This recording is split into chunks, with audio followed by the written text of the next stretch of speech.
Пред поголем број на спортисти, спортски работници и пријатели на спортот, синоќа на свеченоста што се одржа во Хотел Национал, беа прогласени најдобриот спортист, најдобриот млад надежен спортист, најдобрата екипа, тренер и спортски работник.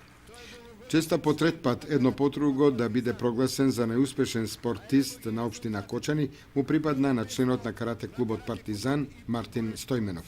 Минатата година, 2014 година, беше една од најуспешните години во мојата кариера по освојувањето на бронзата од Европското првенство во Лисабон. Се надевам дека така ќе продолжам и ќе освоим уште многу награди.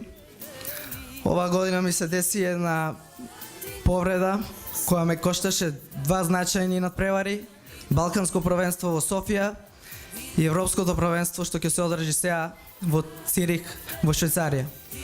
Се надевам дека најбрзо ќе се опоравам и ќе ги надокнадам тие турнири.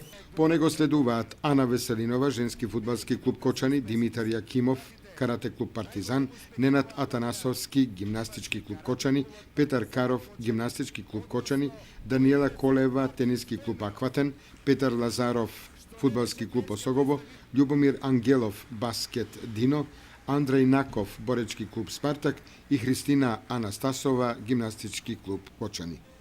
За неуспешен млад надежен спортист годинава беше прогласен членот на карате клубот Партизан Роберто Здравков пред Андреј Данилов, Антонио Јаношевик, Мартина Шахинова, Ана Благонова, Љубомир Давидков, Андреј Савев, Стефан Ковачевик, Ристе Симеонов и Јана Николова.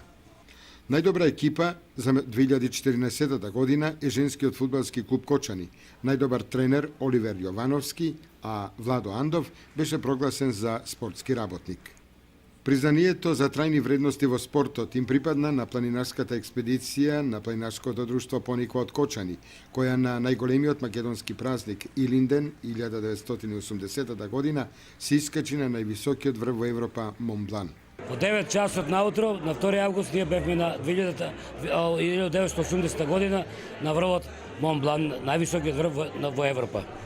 Имаше повеќе групи алпинисти, имаше од Јапонија, од Германија, од Франција, од Италија.